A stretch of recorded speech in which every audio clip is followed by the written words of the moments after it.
أعوذ بالله من الشيطان الرجيم بسم الله الرحمن الرحيم الحمد لله رب العالمين والحمد لله المنعم وهو على كل شيء قدير والصلاة والسلام على محمد وأهل بيته الطيبين الطاهرين المعصومين واللعنة الدائمة على أعدائهم أجمعين أما بعد بسم الله الرحمن الرحيم ہمارے پیارے بھائیوں، پیارے دوستوں، آج کا ہمارا چوتھا سبق ہے ایک دلچسپ سوال کے بارے میں اور ان کے دلچسپ جواب کے بارے میں۔ وہ سوال کیا ہے اور وہ جواب کیا ہے، آج صرف ہمیں یہی پڑھنا ہے۔ ہم نے جو پڑھا تھا کل کے سبق میں، تیسرے سبق میں، کہ ایک راستہ ایسا ہے خدا کو تلاش کرنے کا جو اندرونی راستہ ہے، انسان کے اندر پایا جاتا ہے، انسان کے روح میں پایا جاتا ہے۔ ایک ایسی آواز جو اس کو خدا کی طرف بلاتی ہے، وہ روح یا وہ فطرت کی آواز اسے کب آتی ہے؟ ویسے ہر غور و فکر رکھنے والے انسان کو آتی رہتی ہے، اس کو اپنے روح کے اندر سے اس کو گائیڈ ملتی رہتی ہے۔ لیکن کچھ ایسے انسان ہیں جو کچھ وجوہات، کچھ اسباب کی بنا پر، روحانی امراض کی بنا پر، بیماریوں کی وجہ سے وہ اس روح کی آواز کو لبیک نہیں کہہ سکتے ہیں۔ لیکن وہی لوگ جو اپنی روح کی آواز سننے سے قاصر ہوتے ہیں، وہی لوگ بھی جب کسی مصیبت میں پڑ جاتے ہیں، جب اس کو مشکلات کا سامنا آتا ہے اور ہر جگہ سے جب اس کی امیدیں ختم ہو جاتی ہیں، تو پھر وہ تلاش کرتا ہے ایک ایسی طاقت کو جو اسے اندر میں محسوس ہوتی ہے۔ ایک ایسی صدا سنتا ہے اپنی روح میں جو کہتی ہے کہ اب بھی کوئی طاقت ہے جو تمہیں بچا سکتی ہے۔ تو آج کا سوال یہ ہے، یہ جو آواز اٹھتی ہے انسان کے اندر سے، انسان کی روح سے، یہ ہو سکتا ہے ہماری تربیت کی وجہ سے ہو، ماحول کا اثر ہو، کلچر کا اثر ہو، تربیت کا اثر ہو، اس کی وجہ سے ہم اپنے خدا کو پکارتے ہوں مشکل کے وقت میں۔ یہ کوئی سوال کر سکتا ہے، تو اس کا جواب یہ ہے،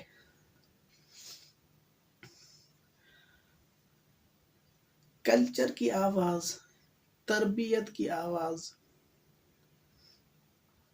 وہ الگ ہوتی ہے، چونکہ کلچر ہر زمانے میں تبدیل ہوتا رہتا ہے۔ کوئی کلچر ہمیشہ دائماً ایک جیسا نہیں رہتا،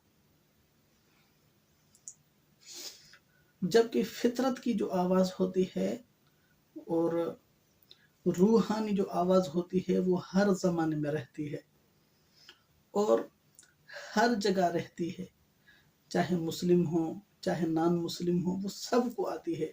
لیکن کلچر جو ہوتا ہے اور تربیت جو ہوتی ہے وہ ہر انسان کی الگ الگ طریقے سے ہوتی ہے۔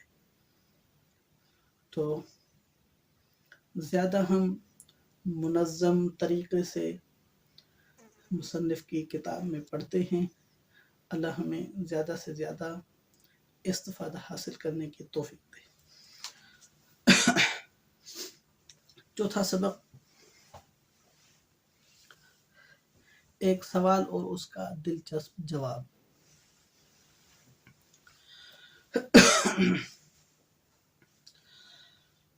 گزشتہ سبق میں ہماری گفتگو یہاں تک پہنچی تھی کہ توحید اور خدا کی عبادت کی ایک آواز ہم ہمیشہ اپنی روح کی گہرائیوں میں سنتے ہیں، خصوصاً مشکلوں اور پریشانیوں میں یہ آواز زیادہ واضح سنائی دیتی ہے۔ ایسے موقعوں پر ہمیں بے اختیار خدا یاد آ جاتا ہے اور ہم خدا کے بے حساب طاقت اور اس کے بے پناہ کرم سے مدد مانگتے ہیں۔ یہاں پر یہ سوال پیدا ہوتا ہے کہ اندرونی آواز، جسے ہم فطرت کی آواز کہہ سکتے ہیں، ہمیں اپنے معاشرے، اپنے ارد گرد کے ماحول اور ماں باپ کی تعلیم اور تربیت کی وجہ سے سنائی دیتی ہو اور ہمیں اس کی عادت پڑ گئی ہو۔ اس سوال کے جواب کے لیے ایک مختصر سی تمہید عرض کرتے ہیں۔ انسانی عادات اور معاشرے میں رائج رسوم پائیدار نہیں ہوتی، یعنی ان میں تبدیلیاں ہوتی رہتی ہیں۔ ہمیں کوئی ایسی عادت اور رسم نظر نہیں آتی جو پوری انسانی تاریخ میں تمام قوموں میں یکساں حالت اور صورت میں باقی رہی ہو۔ اگر آج کوئی عادت یا رسم کہیں رائج ہے تو ممکن ہے کل کلاں وہ بدل جائے۔ یہی وجہ ہے کہ ہر قوم کی عادات اور رسومات دوسری قوموں سے الگ ہوتی ہیں۔ اگر ہمیں کوئی رسم یا عادت بلا امتیاز ہر قوم میں اور ہر دور میں یکساں نظر آئے تو اس بات کا ثبوت ہے کہ اس کی جڑیں فطرت میں پیوست اور انسان کی روح میں راسخ ہیں۔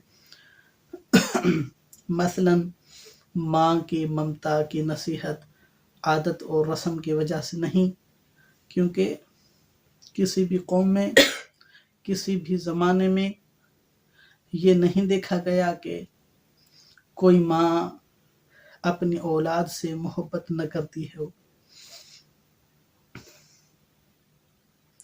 البتہ یہ ممکن ہے کہ کسی نفسیاتی بیماری کی وجہ سے ماں کی ممتا ختم ہو جائے، جیسا کہ زمانے جاہلیت میں توہمات اور خرافات سے متاثر ہو کر کچھ لوگ اپنی بیٹیوں کو زندہ دفن کر دیتے تھے، لیکن ایسے حالات شاذ و نادر ہی پیش آتے ہیں اور جلد ہی ختم ہو جاتے ہیں، اور اولاد کی محبت ماں باپ کے دلوں میں جاگ اٹھتی ہے۔ اس تمہید کی روشنی میں ہم گزشتہ اور موجودہ زمانے کے انسانوں میں خدا کی عبادت کے مسئلے پر نظر ڈالتے ہیں۔ چونکہ یہ ایک پیچیدہ مسئلہ ہے، اس لیے اس پر زیادہ توجہ دینے کی ضرورت ہے۔ ایک بات کہ سماجی امور کے ماہرین اور نامور مورخین بتاتے ہیں کہ کبھی ایسا نہیں ہوا کہ انسانوں میں مذہبی رجحان موجود ہی نہ رہا ہو، بلکہ ہر زمانے میں دنیا کے اندر کسی نہ کسی شکل میں مذہب کا وجود رہا ہے۔ یہ اس بات کی روشن دلیل ہے کہ خدا کی عبادت کا تعلق انسان کی فطرت اور جلبت سے ہے۔ یہ نصیحت رسم یا عادت کا نتیجہ نہیں ہے، کیونکہ اگر عبادت کا شوق رسم یا صرف نصیحت کا نتیجہ ہو تو یہ شوق اتنا عام اور جاودانی نظر نہ آتا۔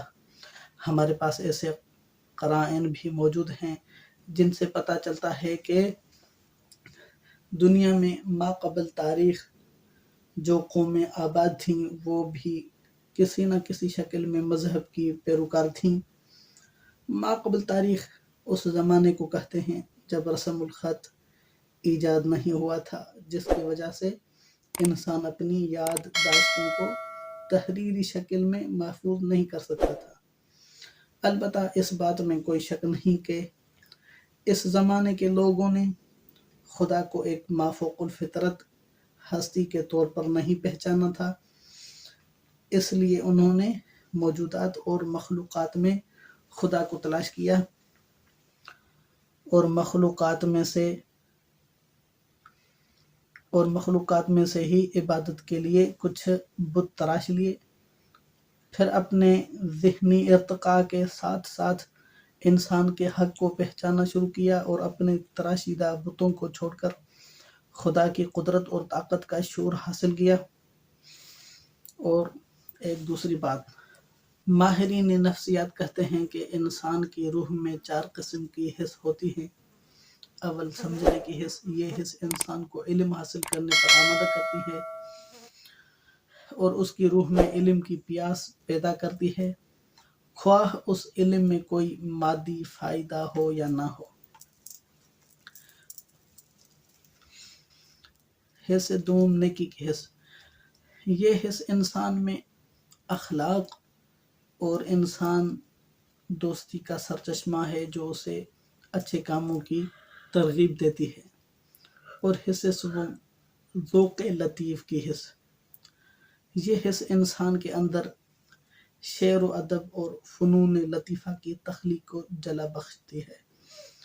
حس چہارم، مذہبی حس، یہ حس انسان کو خدا کی معرفت اور اس کے احکام پر عمل کرنے کی دعوت دیتی ہے، اور یہ بات ہمارے مشاہدے میں آئی ہے کہ مذہبی حس انسانی روح کی وہ حس ہے جو نہ کبھی اس سے الگ تھی اور نہ کبھی الگ ہوگی۔ آئندہ اسباق میں ہم پڑھیں گے کہ خدا کے منکر بہت سے مادہ پرست بھی کسی نہ کسی شکل میں خدا کے وجود کا اعتراف کرتے ہیں، اگرچہ وہ اسے خدا نہیں کہتے بلکہ نیچر کہتے ہیں، اور نیچر کے لیے ایسی صفات کے قائل ہیں جو خدا کے لیے مخصوص ہیں۔ نیچر کہتے ہیں کہ نیچر نے انسان کو 2 گردے اس لیے دیے ہیں کہ اگر ایک گردہ کام کرنا چھوڑ دے تو دوسرا زندگی کی مشین کو رواں دواں رکھے، اور اسی طرح کی بہت سی باتیں ہیں، مگر کیا بے شعور نیچر یا میٹر یہ کام کر سکتے ہیں؟ کیا یہ اسی خدا کی طرف اشارہ نہیں جس کا علم لازوال اور جس کی قدرت بے مثال ہے، اگرچہ انہوں نے اس کا نام نیچر رکھ دیا ہے۔ اور صاحب کتاب نے آخر میں نتیجہ بحث ذکر کیا ہے، خدا سے عشق ہمیشہ سے ہماری روح میں موجود تھا اور ہمیشہ رہے گا۔ خدا پر ایمان ایک ایسا شعلہ ہے جو دھڑکتے دل کے ساتھ بھڑکتا رہتا ہے۔ خدا کو پہچاننے کے لیے ہمیں ادھر ادھر جانے کی ضرورت نہیں، اگر ہم اپنے وجود کے اندر جھانک کر دیکھیں تو اس میں ایمان کا نور دیکھ سکتے ہیں۔ قرآن میں ارشاد باری تعالیٰ ہے، وَنَحْنُ أَقْرَبُ إِلَيْهِ مِنْ حَبْلِ الْوَرِيدِ، ہم انسان کی شہرگ سے بھی زیادہ اس کے قریب ہیں۔ والسلام علیکم ورحمۃ اللہ وبرکاتہ۔